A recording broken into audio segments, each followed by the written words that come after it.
A lo largo del siglo XX aparecieron diarios y revistas que, mirados desde hoy, siguen siendo un símbolo. Cada uno en su época y a su manera innovaron en redacción y diseño, alcanzaron influencia social, política, cultural y estética. El objetivo de este programa será contar negro sobre blanco sus historias, con sus logros y también con sus contradicciones.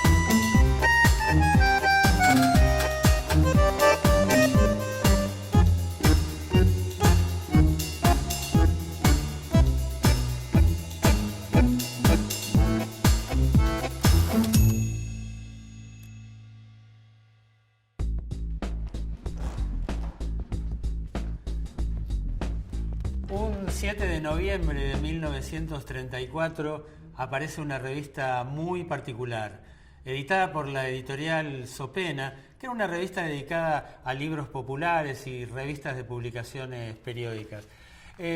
Inicialmente la revista se publicó mensualmente, luego su aparición fue quincenal. Deja de publicarse en 1965, luego de 700 números. Se llamaba El Magazine Popular Argentino y desde su título explicaba sus objetivos. Era plan de lectura, ofrecía a un público masivo obras de la literatura universal, cuentos de grandes escritores y con un propósito educativo, formativo o al menos de divulgación. De esa revista vamos a hablar ahora, de la revista Leoplan. El plan de lectura podía garantizar el bagaje intelectual mínimo indispensable para sus lectores, hombres y mujeres de clase media de origen inmigrante. La posterior llegada del peronismo amplió el consumo cultural y literario para las capas sociales más bajas, que frecuentaban mayormente manifestaciones artísticas como el teatro, el cine o la radio. La revista fue importante en la nueva clase media urbana y más todavía en las provincias, en donde todo llegaba mucho más tarde y las distracciones o entretenimientos eran mucho más escasos. En cuanto a géneros, lo encabezaba el clásico romántico, seguido por los realistas del siglo XIX, los textos de aventuras y las intrigas policiales, así como los dilemas de espionaje tan populares mientras duró la Segunda Guerra Mundial. La presencia de los escritores argentinos siempre estuvo por debajo de la cantidad de autores extranjeros. Algunos de los primeros autores nacionales en aparecer fueron Adolfo Pérez Elaski en policiales, Benito Lynch en temas camperos o Eduardo Mallea en cuestiones del ser argentino. El propio Mallea era además columnista sobre temas literarios. También la revista publicó adaptaciones de grandes películas ilustradas con fotogramas de cada film. Durante largo tiempo, Leoplan fue un tabloide de 29 por 22,5 centímetros y en su época final tuvo un tamaño de bolsillo, 22,5 por 14 centímetros. Sus primeras publicaciones ofrecían ediciones de más de 150 páginas de color sepia, posteriormente reemplazado por el blanco y negro. Con una diagramación abigarrada, guardaba la costumbre de empezar sus notas o sus textos literarios y hacerlos continuar en una o dos partes de la revista. Llama la atención observar en distintos números que varíe la tipografía de la marca en tapa. Queda claro que no es posible atribuirlo a un descuido, sino a un estilo del momento, en donde se privilegiaba lo escrito a lo gráfico.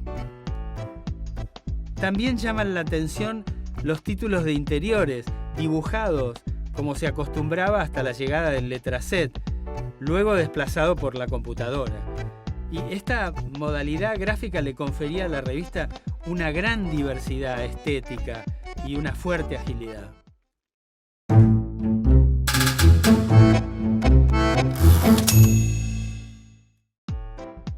Joaquín Lavado, Quino, recuerda su paso por la revista Leoplan.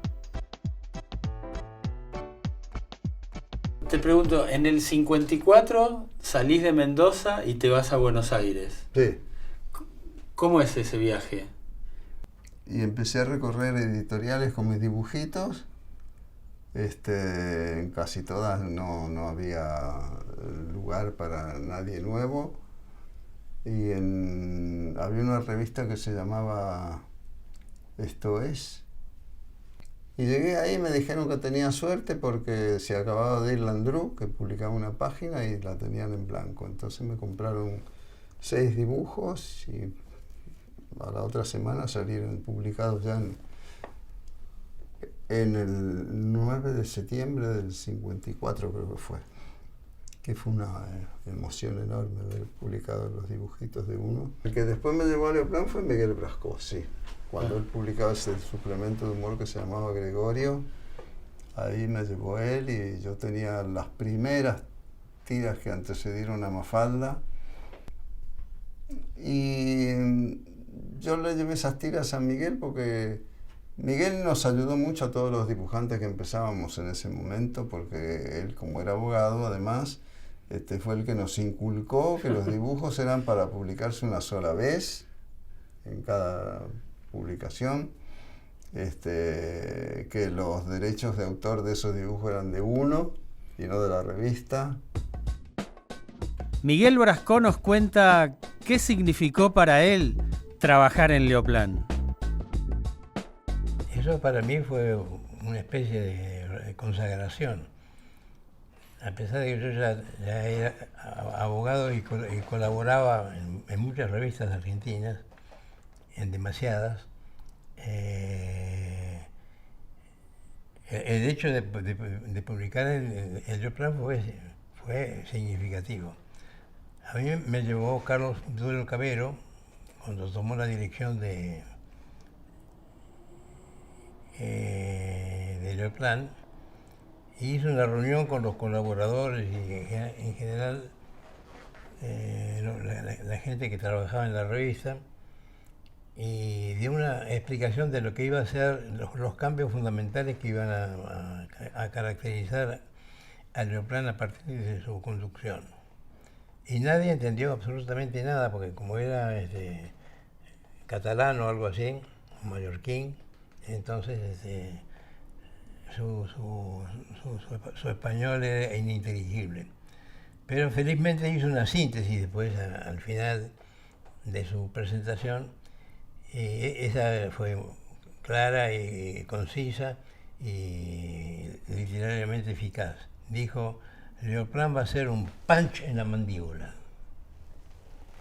La revista mantenía una fuerte promesa editorial dirigida a lectores que buscaban completar su tiempo libre con una formación literaria básica y con un tipo de entretenimiento que tenía emoción, pero también enseñanza. Publicaba en cada número completa una novela consagrada en todos los idiomas civilizados. Así decía su presentación textual.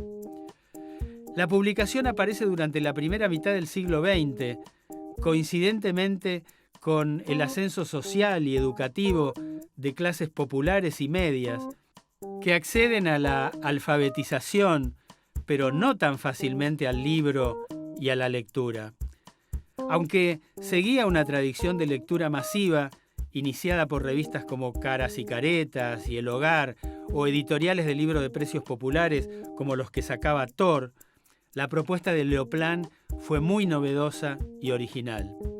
Yo la recuerdo desde muy chiquito, que en mi casa la compraban y traía novelas y así, de Alejandro Dumas, El Jorobado de Notre Dame, Sí. todo eso. Novelas completas. Novelas completas, sí. Sí. Que yo no leía, pero bueno, me acuerdo de que la revista despertaba mucho interés justamente por eso. Esto de que era una especie de biblioteca popular. Claro. Era muy importante para la época. Leoplan publicaba una novela completa, sintetizada o acortada, para que cupiese dentro de la edición. Así que para lectores bisoños era perfecta, porque no eran libros demasiado largos y la esencia del libro estaba muy bien dada. Publicaba con total libertad y arbitrariedad. Lo mismo publicaban los diálogos de Platón, pero que un libro de Julio Verne o de Alejandro Dumas. Pero en general estos libros estaban sintetizados, estaban apocopados y se leían rápidamente. Para ciertas clases sociales el libro, como objeto de librería, intimidaba. En cambio, recibir una novela completa que integraba los materiales de una revista, compartida con variados textos y a un precio mucho menor que un libro, estimulaba la costumbre de leer y podía ser la antesala lógica para llegar a un libro. Leoplan explicaba de esta manera el sentido de su oferta e incluso su modo de uso. Decía, cada número de Leoplan lleva impreso en su lomo el nombre de la novela completa que se ofrece en esa edición y el nombre del autor. Por lo que una serie de números de Leoplan apilados en un estante dan la apariencia de una colección de novelas.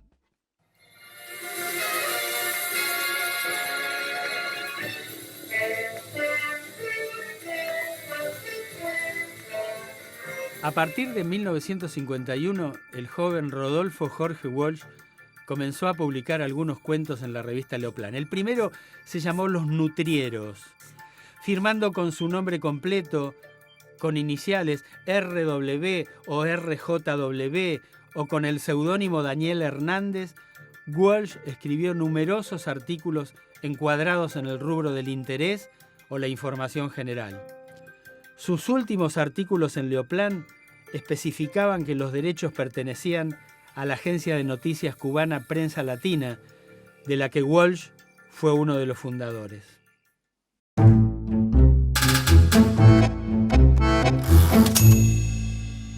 Natalia Blanc, redactora del suplemento cultural ADN, habla de Leoplan mirado desde hoy. Me parece interesante destacar que no existe, por lo menos hoy en el mercado nacional, un medio que sea equivalente a Leoplan. Me parece que lo que existe son muchos medios, algunos culturales, otros informativos, que ofrecen en su sumario, en su contenido, artículos que sumados podrían ser una Leoplan.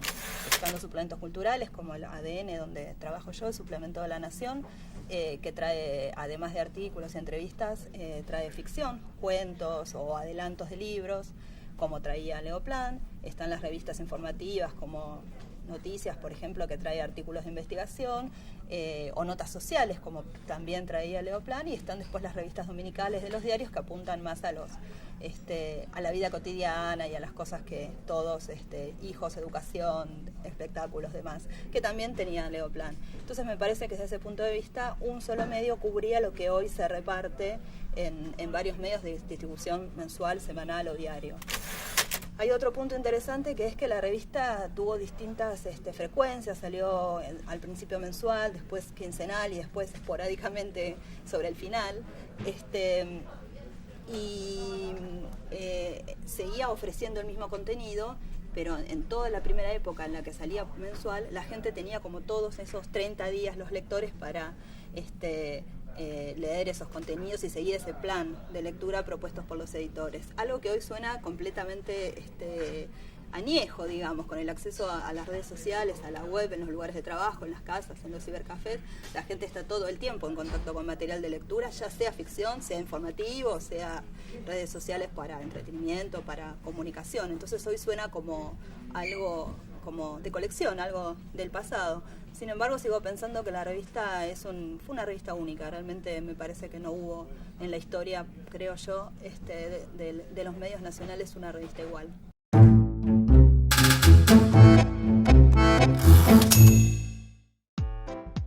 En 1963 apareció el suplemento de humor Gregorio, dirigido por el abogado y poeta Miguel Brascó. El suplemento de Gregorio era una cosa arbitraria,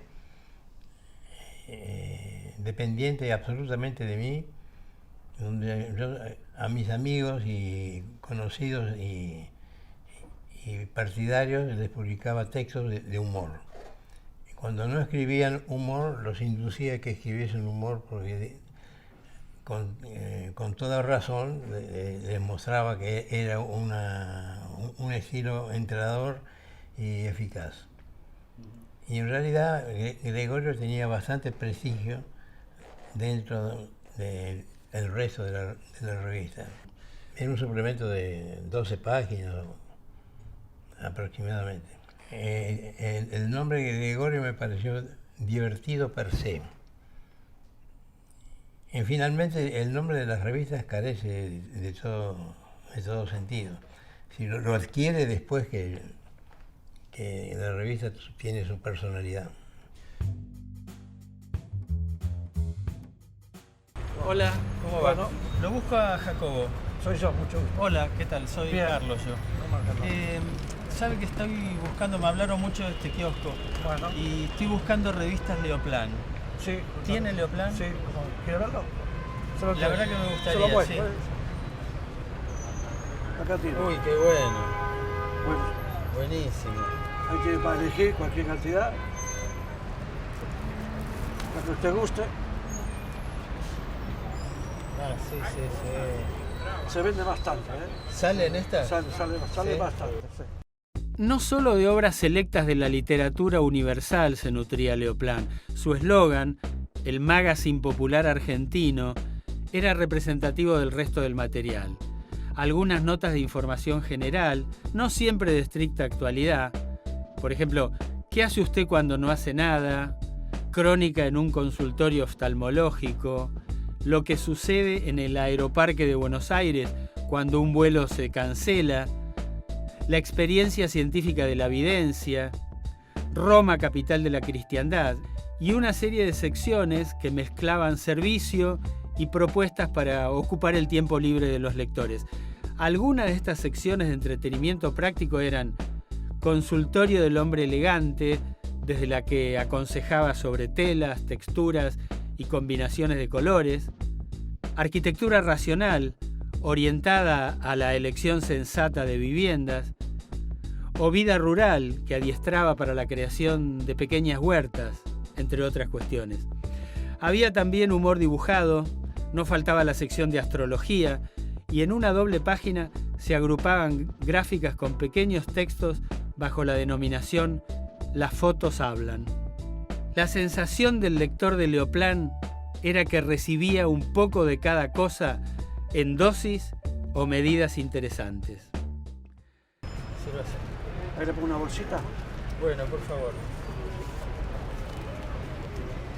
Gracias, Amiguito, gracias. Un gusto. Chao, Jacobo. Hasta otro Hasta la momento. próxima. Espero ver.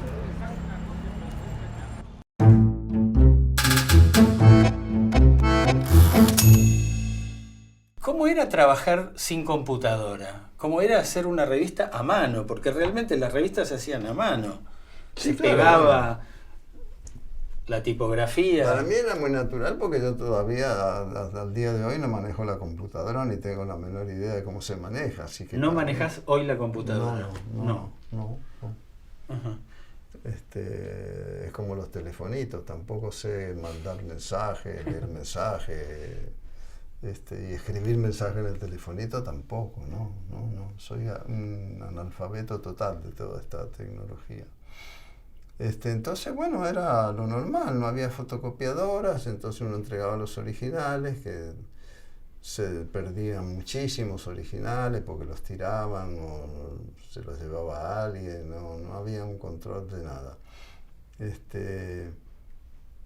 Y hasta que no apareció la fotocopiadora era un problema, sí. Uh-huh.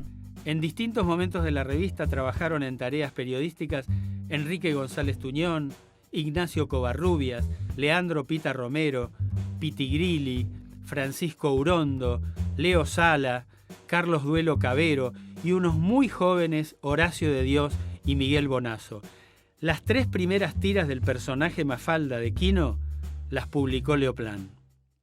Quino hizo una serie que se la encargaron en una agencia de publicidad que estaba dirigida por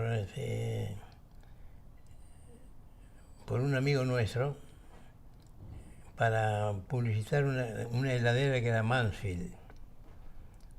A mí un día me vino Miguel Brasco y me dijo, mira, hay una agencia de publicidad que se llama Agens, que están buscando quien dibuje una historieta tipo Charlie Brown, para hacer una publicidad de las heladeras Siam, que van a tener otro nombre, como era como Philco y Philips, que también una fábrica de radios y electrodomésticos que se hacía con autocompetencia, no sé, era un sistema, parece, muy difundido también.